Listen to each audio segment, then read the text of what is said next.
नमस्कार, मैं हूं अनुपम मिश्रा अपना यूपी के इस वक्त के बुलेटिन के साथ। सबसे पहले देखते हैं इस वक्त की हेडलाइंस। लखनऊ दौरे पर कांग्रेस के यूपी संगठन को नकारा साबित कर गए प्रशांत किशोर। कहा, कार्यकर्ता को सीधे राहुल से जोड़ना मेरा काम। यूपीसीसी की जमकर की आलोचना।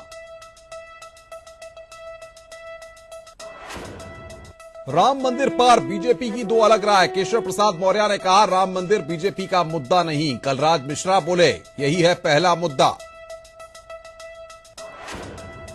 अमेठी में बैठक के दौरान उड़ गया राहुल गांधी का पंडाल। पंडाल के नीचे बैठे लोगों में मची अफरा तफरी। 3 साल बाद बीएसपी महासचिव सतीश चंद्र मिश्रा आए मीडिया के सामने। ईटीवी से खास बातचीत में कहा, एसपी बीएसपी की योजनाओं को अपना बताकर चमका रही है चेहरा।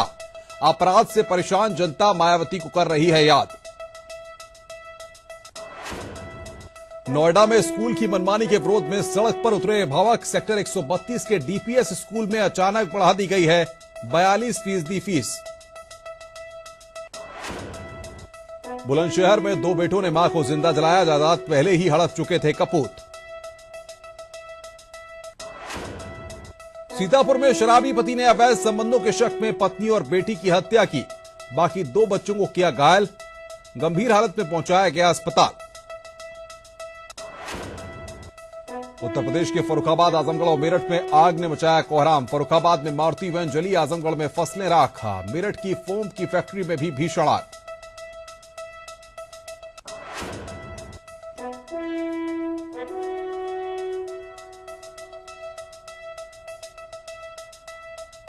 उत्तराखंड में 27 मार्च से लगा राष्ट्रपति शासन हुआ खत्म। 29 अप्रैल को फ्लोर टेस्ट की तैयारी। हरीश रावत बोले, ये उत्तराखंड की जीत। चौड़े सीने वालों के सामने झुकाता हूं सर।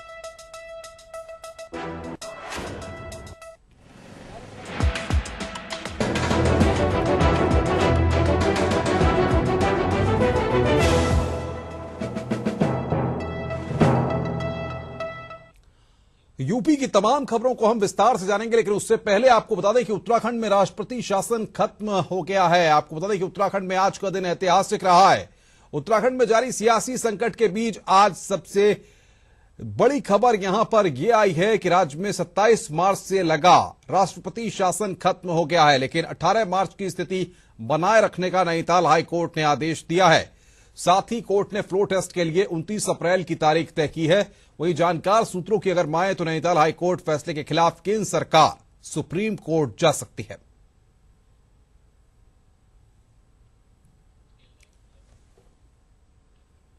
इधर राष्ट्रपति शासन के खत्म होने के फैसले के बाद हरीश रावत ने बेहद खुशी जाहिर की है। उन्होंने कहा कि यह उत्तराखंड की जीत है। साथ ही हरीश रावत ने राष्ट्रपति शासन लगाए जाने पर केंद्र को भी आड़े हाथों लिया और राज्य से बाहर की भी सभी लोकतांत्रिक, धर्मनिरपेक्ष, विकासवादी, सहिष्णुतावादी ताकतों की ओर से, शक्तियों की तरफ से, धाराओं की ओर से महामहिम न्यायालय को बहुत बहुत धन्यवाद देना चाहता हूं कि हमारे राज्य के उत्तराखंड के शरीर पर जो 4 गहरे घाव लगे, माननीय उच्च न्यायालय के आदेश से जिस प्रकार से उन्होंने थ्रेडबेयर सब चीजों पर न्याय दिया है, मरहम लगा है। सबसे ये कहना चाहूंगा कि यदि इस क्षण भी हम सब चीजें भूल करके आगे की तरफ देख लें, न्यायालय में लड़ाइयां चलेंगी, आगे बात जाएगी, लेकिन हम लोग यहाँ के सार्वजनिक जीवन में यदि केंद्र सरकार से मैं विशेष तौर पर कहना चाहूंगा कि अब भी वो राज्य के साथ सहयोग करें तो हम इन घावों को कुछ सीमा तक, क्योंकि उत्तराखंड ने पहले भी बहुत सारे घाव खाए हैं, हमने समय के साथ उन घावों को भूलने का काम किया है, हम इनको भी भूलने का प्रयास करेंगे। हम कभी लड़ने की बात नहीं करते, वो तो महाबली हैं, वो शक्तिशाली हैं, उनकी वो तो बड़े चौड़े सीने वाले लोग हैं और हम सर झुका करके काम करने वाले लोग हैं। हम लड़ने की बात नहीं कर रहे हैं, हम तो इस क्षण में भी सहयोग की बात कर रहे हैं। हम कह रहे हैं राज्यों को जिस कोऑपरेटिव फेडरलिज्म की आप बात करते हैं, यदि कोई संदेश न्यायपालिका के निर्णय से आपको गया है तो let us begin with a new phase. अब लौटते हैं उत्तर प्रदेश की खबरों पर। लखनऊ से इस वक्त हमारे पास बड़ी खबर है। कांग्रेस संगठन को नकारा साबित कर गए प्रशांत किशोर। कांग्रेस के उत्तर प्रदेश संगठन को किनारे लगाया गया है। कार्यकर्ताओं के लिए समानांतर व्यवस्था दे गए पीके। हर सीट पर 250 कार्यकर्ताओं की टीम बनाने का आदेश। टीम लीडर यूपीसीसी को नहीं, पीके को रिपोर्ट करेंगे। चुनाव के 3 महीने पहले टिकट घोषित किया जाएगा। युवाओं को 40% टिकट देने का प्रस्ताव है। कार्यकर्ता को सीधे राहुल से जोड़ना मेरा काम है, ये बात कही गई है। प्रशांत किशोर ने यूपीसीसी की जमकर उपेक्षा की है। मंच पर खामोश बैठे रहे खत्री मिस्त्री और उनकी टीम। बातचीत करने के लिए हमारी संवाददाता शिवानी शर्मा हमारे साथ जुड़ी हुई हैं। शिवानी, जानना चाहेंगे आखिर क्या कुछ वहां पर हुआ, इसको किस नजरिए से देखा जाना चाहिए? देखिए, आपको बता दूं कि बहुत अहम रही आज की जो बैठक थी, और जैसे जैसे चुनाव के लिए समय आगे बढ़ रहा है, प्रशांत किशोर का जो दखल है कांग्रेस में वो भी बढ़ता जा रहा है। हालांकि शुरुआत में जब ये तय किया गया था कि प्रशांत किशोर रणनीति बनाएंगे कांग्रेस की, तब कांग्रेस ने ये साफ किया था कि एक सीमित इस्तेमाल होगा प्रशांत किशोर का, उनके सुझाव लिए जाएंगे। लेकिन ऐसा नहीं लग रहा है, क्योंकि प्रशांत को पहले भी जब उन्होंने इलेक्शन प्लान किया है, इस बात के लिए जाना जाता है कि वो अपनी तरह से काम करवाना चाहते हैं, और यहाँ पर भी ऐसा ही लग रहा है। और आज जो बैठक हुई उसमें भले ही मीडिया के सामने प्रशांत बहुत सक्रिय नहीं नजर आए, उन्होंने मीडिया से दूरी बनाए रखी हमेशा की तरह, लेकिन कार्यकर्ताओं से जमकर सुझाव मांगे। कार्यकर्ताओं को कहा कि आप हमें बताइए किस तरह से चुनाव को जीता जा सकता है। और जाहिर तौर पर जब हम मधुसूदन मिस्त्री की बात करते हैं तो जब भी वो आते हैं बहुत खुलकर बात नहीं करते हैं, और आज भी ऐसा ही हुआ। कार्यकर्ता और प्रशांत किशोर के बीच का जो संवाद था वो देखने लायक था। और निर्मल खत्री ने हालांकि ये कहा कि जो रणनीति है हम उसको साझा नहीं करेंगे, लेकिन हाँ, प्रशांत किशोर की जो सक्रियता है वो काफी हद तक नजर आई। जैसा कि पार्टी ने पहले कहा था कि प्रशांत का सीमित इस्तेमाल होगा, ऐसा कुछ नजर नहीं आया। क्या लगता है शिवानी, जिस तरह के संकेत आ रहे हैं कि युवाओं को ज्यादा टिकट दिए जाएंगे, ऐसे में यूथ पर फोकस करके कहीं ना कहीं कांग्रेस जो है 2017 का चुनाव लड़ेगी? बिल्कुल, ये माना जा रहा है कि इस बार युवाओं को ज्यादा तरजीह दी जाएगी कांग्रेस में, और ऐसे युवा जो अब तक किसी और संगठन से नहीं जुड़े हैं और पार्टी के लिए लगातार पिछले कई सालों से काम करते आए हैं, ऐसे युवाओं पर दांव लगाएगी कांग्रेस। और प्रशांत किशोर की जो स्ट्रैटेजी है उसको देखकर भी ऐसा ही लग रहा है। चलिए शिवानी, बहुत बहुत शुक्रिया। देखेंगे कि हाथ को कितना जनता का साथ मिलता है। बहुत बहुत शुक्रिया आपका हमसे बातचीत करने के लिए। अयोध्या में भव्य राम मंदिर के निर्माण को लेकर बीजेपी की अंदरूनी कलह अब समय सबके सामने आ गई है। यूपी बीजेपी के अध्यक्ष केशव मौर्य ने कहा कि उत्तर प्रदेश में राम मंदिर कभी पार्टी का मुद्दा ही नहीं रहा, बल्कि सूबे का विकास ही पार्टी का मुद्दा है। तो वहीं दूसरी तरफ इससे उलट बयान देते हुए केंद्रीय मंत्री कलराज मिश्र ने कहा है कि राम मंदिर बीजेपी के लिए तीसरा चौथा नहीं बल्कि पहला मुद्दा है। कलराज मिश्र आज वाराणसी में मीडिया से अनौपचारिक बातचीत के दौरान आने वाले विधानसभा चुनाव और चुनावी मुद्दे के सवाल का जवाब दे रहे थे।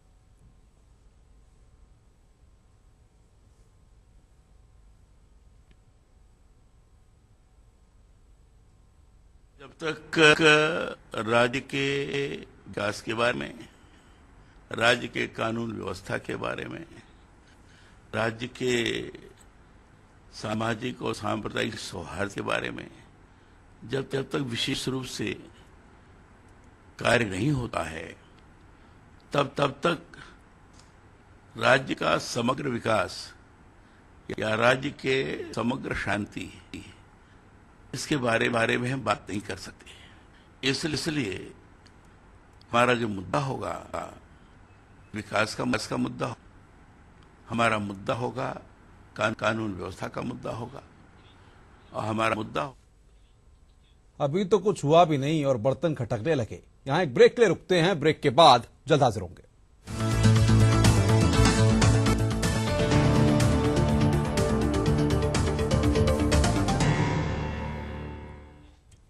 स्वागत है। ब्रेक के बाद खबरों का सिलसिला आगे बढ़ाते हैं। अमेठी में कांग्रेस कार्यालय में लगा पंडाल हवा से उड़ गया। पंडाल ठीक उस वक्त उड़ा जब राहुल गांधी कार्यकर्ताओं के साथ बैठक कर रहे थे। तेज हवा से अचानक पंडाल उड़ जाने के बाद लोगों में अफरा तफरी मच गई। बैठक में सैकड़ों कार्यकर्ता और पदाधिकारी मौजूद थे।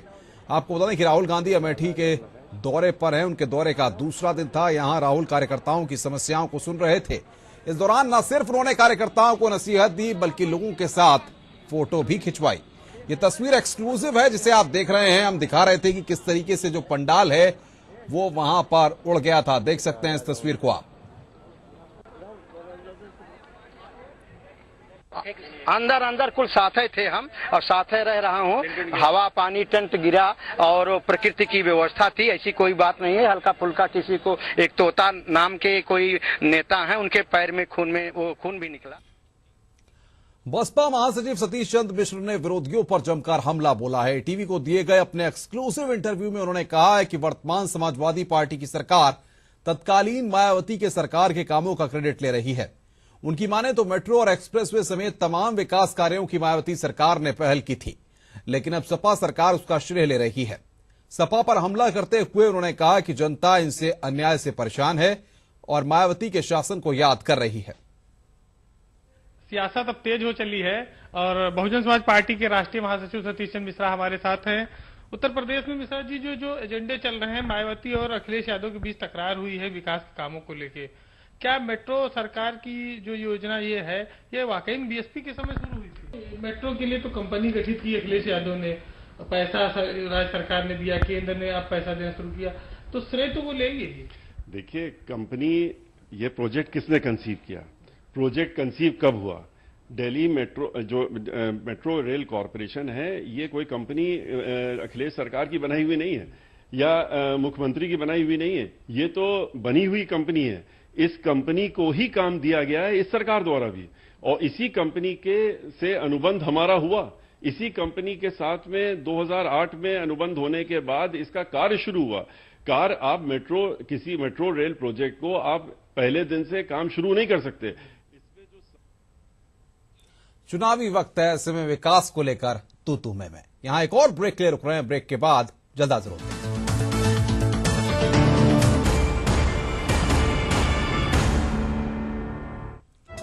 उत्तराखंड में 27 मार्च से लगा राष्ट्रपति शासन हटा। 29 अप्रैल को फ्लोर टेस्ट की तैयारी। हरीश रावत बोले, ये उत्तराखंड की जीत, चौड़े सीने वालों के सामने झुकाता हूं सर। नैनीताल हाईकोर्ट के फैसले के खिलाफ कल सुप्रीम कोर्ट जा सकती है केंद्र सरकार। हरीश रावत ने सुप्रीम कोर्ट में लगाया कैविएट। बहुगुणा बोले, हाईकोर्ट का फैसला नहीं होता अंतिम। अमित शाह के घर पर हुई बैठक। राजनाथ सिंह और अरुण जेटली के साथ कैलाश विजयवर्गीय के साथ हुई चर्चा। सूत्रों के हवाले से बड़ी खबर, पीडीएफ के 6 विधायकों से संपर्क करेंगे कैलाश। बहुमत साबित करने से पहले हरीश रावत पहुंचे गवर्नर के पास। इंदिरा हृदय, यशपाल आर्या समेत तमाम नेता रहे साथ। उधर भाजपा ने किया सतपाल महाराज को आगे, पहुंचे उत्तराखंड।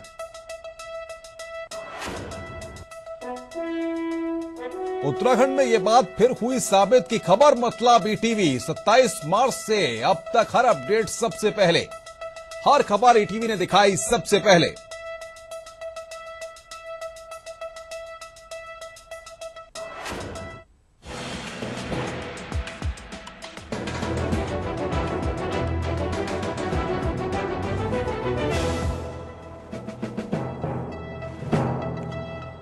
नमस्कार, अपना उत्तराखंड के इस वक्त के बुलेटिन के साथ हाजिर हूं मैं अनुपम मिश्रा। इस वक्त की सबसे अहम और बड़ी खबर यही है कि देहरादून में आपको बता दें कि हरीश रावत सरकार की कैबिनेट बैठक होगी। इस वक्त की ये बड़ी खबर, जो जानकारी टीवी को लग रही है उसके मुताबिक आपको बता दें कि आज रात 9 बजे कैबिनेट बैठक होगी। ये जानकारी सूत्रों के हवाले से हमें लग रही है। नैनीताल हाईकोर्ट के फैसले के बाद ये बैठक होगी।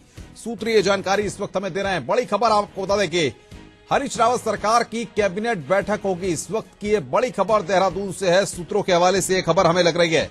आज रात 9 बजे कैबिनेट की ये बैठक होगी। आपको बता दें कि राष्ट्रपति शासन हट गया है, ऐसे में अब यहां पर हरीश रावत सरकार की कैबिनेट बैठक होगी। आज रात 9 बजे कैबिनेट की ये बैठक होगी। आपको बताएं कि जिस तरीके से पूरा मसला हुआ है नैनीताल हाईकोर्ट के फैसले को लेकर के केंद्र सरकार कल सुप्रीम कोर्ट जा सकती है, इस तरह की जानकारियां भी आ रही हैं कि हाईकोर्ट के फैसले के खिलाफ कल सुप्रीम कोर्ट जा सकती है केंद्र सरकार।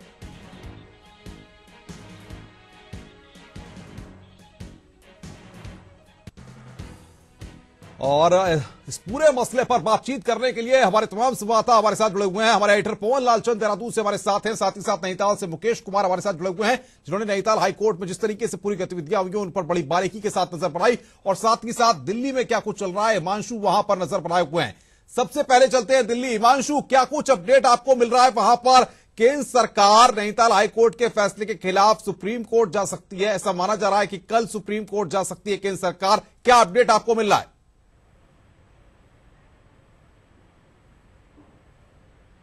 जी अनुपम, बिल्कुल यही अपडेट है कि कल किसी भी तरीके से केंद्र सरकार को कल सुप्रीम कोर्ट में जाना ही होगा, क्योंकि अब उनके सामने और कोई चारा नहीं रह गया है। इस पर चर्चा करने के लिए अमित शाह ने आज शाम को 3 बजे के बाद जैसे ही कोर्ट का ऑर्डर आया उसके बाद में आनंद फानन में एक बैठक बुलाई, जिसमें गृह मंत्री को बुलाया गया, गृह सचिव को बुलाया गया, नृपेंद्र मिश्रा जो थे वो थे वहां पर मौजूद थे, वित्त मंत्री अरुण जेटली वहां पर मौजूद थे और हरीश साल्वे वहां पर मौजूद थे। और इन सभी विषयों पर चर्चा किया गया कि संवैधानिक तौर पर क्या सही है और क्या गलत है। क्योंकि जिस तरीके से आज फैसला आया उसके बाद जो अब हालात पैदा हो रहे हैं उन पर अभी कुछ भी कहना जल्दबाजी होगी, क्योंकि जोड़ तोड़ भी शुरू हो गया है। किस तरीके से आप सब चीजों को देख रहे हैं?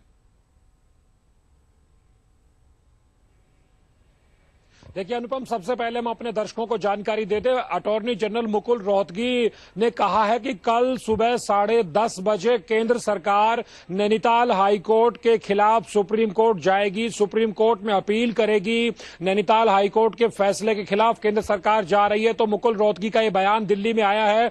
उन्होंने जानकारी दी है कि केंद्र सरकार ने तैयारी की है, फैसला किया है कि कल सुबह 10:30 बजे सुप्रीम कोर्ट का दरवाजा खटखटाया जाएगा नैनीताल हाईकोर्ट के फैसले के खिलाफ। ये बहुत महत्वपूर्ण डेवलपमेंट हम अपने दर्शकों तक सबसे पहले पहुंचा रहे हैं, क्योंकि जिस तरह से लगातार ये चीज कही जा रही थी सूत्रों के हवाले से कि केंद्र सरकार पहुंचेगी, लेकिन अब केंद्र सरकार की तरफ से अटॉर्नी जनरल का ये रिएक्शन आया है कि कल 10:30 बजे सुप्रीम कोर्ट में अपील की जाएगी। उत्तराखंड हाईकोर्ट के खिलाफ, नैनीताल हाईकोर्ट के खिलाफ केंद्र सरकार जाएगी। ये बहुत महत्वपूर्ण बात है। जहां तक दूसरी महत्वपूर्ण बात जो पहले सूत्रों के जरिए आई थी वो कंफर्म हो गई है कि मुख्य सचिव शत्रुघ्न सिंह ने पूरा एक तरह से प्रोटोकॉल अब हरीश रावत को दिया है। आज 9 बजे सचिवालय में कैबिनेट की बैठक बुलाई है हरीश रावत ने। मुख्य सचिव शत्रुघ्न सिंह इसमें रहेंगे। मुख्य सचिव के कार्यालय ने इसे कंफर्म कर दिया, क्योंकि ये सवाल अनुपम लगातार उठ रहा था कि नैनीताल हाईकोर्ट से कहा गया है, ये फैसला है कि 18 मार्च की स्थिति को बहाल किया जाए। बिल्कुल, लेकिन ये अपने आप में एक तरह से एक नया मामला था, ऐतिहासिक मामला था। इस लिहाज से ये सवाल, 2 तरह के सवाल उठ रहे थे अनुपम। एक सवाल ये उठ रहा था कि क्या हरीश रावत को दोबारा संविधान की शपथ लेकर के आना पड़ेगा। एक सवाल ये उठ रहा था कि हरीश रावत को हाईकोर्ट ने जो निर्देश दिए कि 18 मार्च की स्थिति को बहाल किया जाए, वो स्थिति बहाल की जाती नजर अब आ रही। क्योंकि जब कैबिनेट में मुख्य सचिव अगर पहुंच रहे हैं, क्योंकि पहले कहा जा रहा था कि हरीश रावत अपने कैबिनेट के सहयोगियों के साथ वैसे बैठक कर सकते हैं, क्योंकि अभी राजभवन ने भी जो प्रेस रिलीज जारी की है उसमें हरीश रावत को निवर्तमान मुख्यमंत्री ही दिखाया है। ये कहा गया कि निवर्तमान मुख्यमंत्री हरीश रावत ने आज राज्यपाल डॉक्टर के पॉल से मुलाकात करके उच्च न्यायालय के फैसले की जानकारी दी। लेकिन जिस तरह से मुख्य सचिव पूरा प्रोटोकॉल दे रहे हैं और अब इस तरह से इसको माना जा सकता है कि 9 बजे जब हरीश रावत कैबिनेट की बैठक लेंगे तो उसमें मुख्य सचिव भी रहेंगे। और कुल मिलाकर के उत्तराखंड में हरीश रावत की सरकार है, शासन के नजरिए से देखें तो। लेकिन कुछ भाजपा के लोगों से जब हमारी बात हुई तो उनका यह कहना है कि अपने आप में मामला अभूतपूर्व है। लेकिन जो जानकारी कुछ भाजपा के जो कानूनी जानकार है उनका यह कहना है कि संविधान की दोबारा शपथ लेनी हो सकती है। तो कुल मिलाकर के इस पे दुविधा बनी हुई थी। लेकिन अब शासन से जो संकेत आए वो संकेत यही है कि हरीश रावत 9 बजे कैबिनेट की बैठक ले रहे, तमाम कैबिनेट के जो उनके सहयोगी वो वहां रहेंगे और उसमें मुख्य सचिव और दूसरे अधिकारी भी रहेंगे। तो ये एक महत्वपूर्ण बात है। और जो सबसे बड़ी बात है कि केंद्र सरकार ने तय कर लिया है कि वो अब सुप्रीम कोर्ट में चैलेंज करेंगे हाईकोर्ट के फैसले को। कल सुबह 10:30 बजे केंद्र सरकार चैलेंज करेगी। तो कुल मिलाकर के ये अपने आप में दिलचस्प होगा। कल देखा जाएगा, क्योंकि हरीश रावत पहले ही अपनी कैविएट फाइल कर चुके हैं, उन्होंने कैविएट लगाई है। तो जब सुप्रीम कोर्ट में केंद्र सरकार जाएगी तो हरीश रावत का पक्ष भी चुना जाएगा। उसके बाद सुप्रीम कोर्ट क्या हाईकोर्ट के फैसले पर स्टे लगाते हैं या वो किस तरह का स्टैंड सामने आता है, वो बेहद दिलचस्प होगा। जी अनुपम। जाहिर तौर पर कल का दिन काफी अहम होगा क्योंकि केंद्र सरकार इस पूरे मसले को लेकर सुप्रीम कोर्ट जाएगी। ऐसे में पवन, अगर हम बात करें 9 बागी विधायकों की तो उनका स्टैंड क्या कुछ रह सकता है और साथ ही साथ सतपाल महाराज को जो जिम्मेदारी दी गई है उनका फैक्टर क्या काम करेगा जोड़ तोड़ में?